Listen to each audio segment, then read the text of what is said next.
This phone does not make sense to me, and I'll tell you why in a bit. Hey guys, it's Eric here, and this is my Nokia X20 unboxing and review. First off, let's see what we have in the box. When you open this up, you're greeted with the smartphone wrapped in plastic. Let's peel this right off. This is the Nordic blue color, very cheap looking color. It also comes in midnight sun, which I don't think is any better. Sealed tightly here is the SIM ejection tool. Underneath that, you get a whole library of get started guide and product and safety leaflets in multiple languages. We can see all the supported bands here, including Glo 4G band 28. Of course, there's 5G and NFC support here too. We get this off-white textured case that is a bit of an acquired taste. It does look like it offers more protection than the average case, but I don't think I've ever opted for an off-white case in my life. Also, I see what looks like wear and tear right out the box, and that is weird. Boxed away, you have, just the USB Type-C cable. I think excluding a charger at this price is a recipe for disaster, and a lot of people who don't watch reviews are probably going to consider returning it just for this reason. It comes with a screen protector already applied. I suggest replacing it with a tempered glass instead. Moving on the front, you have a 6.67-inch Full HD Plus IPS LCD display with 20:9 aspect ratio. Right at the top, you have a punch hole that houses a 32-megapixel selfie camera.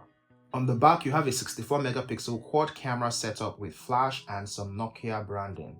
On the left, you have a dedicated Google Assistant button and a hybrid SIM tray that holds 2 nano SIM cards or 1 SIM and an SD card.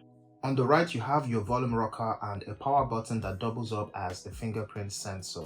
On the top, you have a microphone. On the bottom, you have a speaker, a USB Type-C port, a second microphone, and a 3.5mm headphone jack.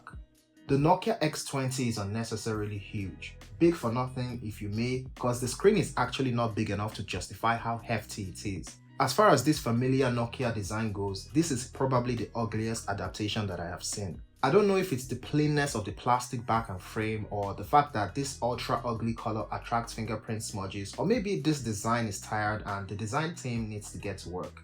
It's a good thing that the case isn't transparent though.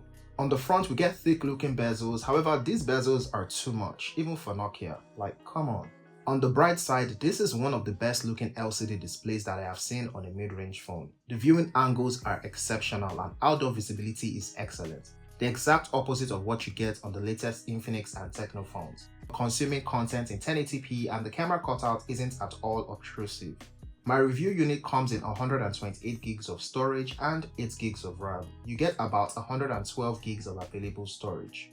It ships with Android 11 and it is stock Android in every sense of the word. We don't even get YouTube Music pre-installed. That is how bloatware free the X20 is. We're promised 3 years of upgrades, and that means we'll get Android 12 and 13. We get the full quick settings with all the essentials. The user experience is just so buttery smooth. I did not in any way feel like 90Hz was missing from this guy just by scrolling through and playing around in the settings. I warmed up to gestures recently because of the Pixel 5, and using gestures on here actually felt really good and I have no complaints. There's not a lot to tweak about the display because there's no higher refresh rate or the pure display settings that we saw on the 8.35G.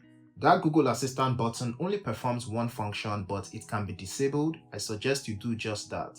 The Nokia X20 uses the Snapdragon 485G octa-core CPU clocked at 2.0 GHz. The 400 series naming scheme may suggest that it is a low-end chipset, but in reality it is similar to the Snapdragon 732G and it even has a better GPU. In my day-to-day use, this phone felt really smooth throughout, opening apps, multitasking, and that excellent RAM management that just makes you wonder how many apps it can actually hold in memory. It's a shame that I cannot recommend it despite how great it performs. I'll tell you why in my conclusion. The fingerprint sensor is a little bit sluggish, probably because of the animation, but in terms of accuracy, it's great. Same story with face unlock. It unlocks in pitch darkness and with your side view. Yep, it's one of the aggressive but less secure methods of unlocking your phone. Here's how that speaker compares side by side the Vivo V21s.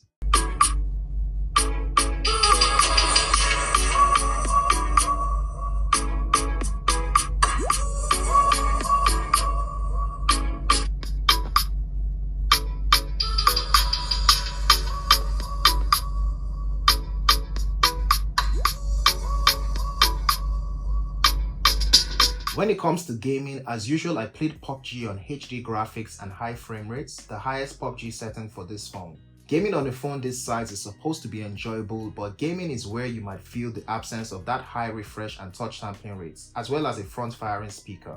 I enjoyed gaming on this phone nonetheless. I even loaded up Fortnite. You guys know that Fortnite doesn't run on just any chipset. Even though this isn't a gaming phone, Fortnite runs fairly well. It is powered by a 4470 mAh battery, which is about average for 2021, which makes little sense considering how heavy this phone is. I put it through my usual battery test, about 5 hours of PUBG, 2 hours on Facebook, 1 hour on Twitter and Instagram, etc. all on Wi-Fi. This gave me over 10 hours plus of screen on time with 9% left to spare. It should last the average user a full day, but I have seen 4000 mAh batteries crush these numbers easily, and I'm not so impressed. It took me about 40 minutes to charge to 50% and approximately 2 hours and 23 minutes for a full charge with a 33W fast charger. However, it can only support 18W fast charging, so using a faster charger is redundant. When it comes to the camera, the X20 has it all in terms of features. It even has the cinema mode that we first saw on the 8.35G. The max settings are hidden in the aspect ratio, and that is what I used throughout. Let's see some photos. Outdoors, the selfie camera is not bad. Great exposure levels, but it looks a little saturated. You can tell by how orangey everything looks. Also, it's not very detailed for a 32 megapixel shot. Using portrait mode, we see a different color profile, but I quite like the depth sensing capabilities. With the primary camera, there is this weird over-sharpening of my beard, which isn't actually great in real life. Perhaps an overzealous HDR setting. Again, this isn't a very detailed photo for a 64 megapixel lens. High dynamic range here is of course doing the mostest. Shooting landscapes is where this camera thrives. Using the wide angle lens, you get the same color profile, but the quality dips by a lot. I think this camera generally does better when the subject does not include a human face, but you can see that it is prone to overexposure. I know you're wondering about GCAM for this phone. I tested it out, and from the results, it looks like GCAM is not going to save the X20's camera. I tried more than 3 different versions and results did not look as good as the default camera shot, which is actually worse than it sounds because the default camera is so-so and that is what you're stuck with. Indoors, the selfie camera just looks like a bad joke. Very dark and grainy, which is usually the opposite of selfie cameras. Surely this cannot be mid-range quality. The primary camera, however, does a really good job. Skin tones and texture are definitely great for a mid-ranger. The depth sensing of this phone is actually pretty good. It's a shame that this selfie camera is nothing to write home about. Using screen flash in a pitch dark room, best case scenario, you will look like a ghost if your complexion is close to mine. The night mode on this phone is bare minimum, not bright enough and too grainy. Makes no sense. It records videos in 1080p from the primary and secondary camera.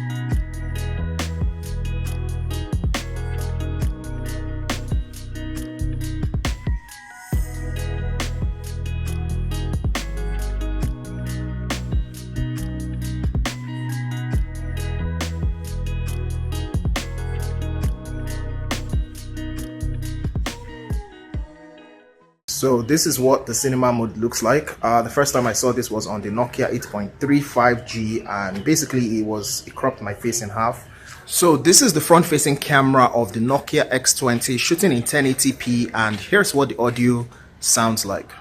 Aside the uninspired design and color, the Nokia X20's camera is a huge disappointment because we've seen way better from Nokia at more affordable prices. The 32 and 64 megapixel lenses are bullshit, and it just begs the question, what were HMD Global thinking? More so, it's not cool or trendy or sensible to not include a charger in the box of a mid-range phone, and Nokia does not get to be the first to do that successfully. If they really wanted to save the environment, they should have left out the insane amount of literature in the box. The idea behind the mid-range 5G phone is great, but for most of us, it's way ahead of its time. There's also no guarantee that 5G will become commercially available in this part of the world anytime soon. HMD Global could at the very least have priced this accordingly, but no. It's priced at 155,400 naira, which converts to $320 and I do not recommend it to existing Nokia 7.2 users, or anyone alive really. I mean, if I had haters, I would probably recommend it to them because the X20 is probably one of the worst phones you can buy for $300. All roads lead to Redmi Note 10 Pro or Samsung Galaxy A52 at this point. Check out our comparison video. I'll be leaving a link up above and in the description. I would like to know your thoughts about the X20 in the comments. If you enjoyed this video, please give it a thumbs up and share it. Also follow me on Twitter and Instagram to see what I'm up to. Do subscribe for more videos like this, as it will mean a lot to me, and I'll see you in the next one. Peace.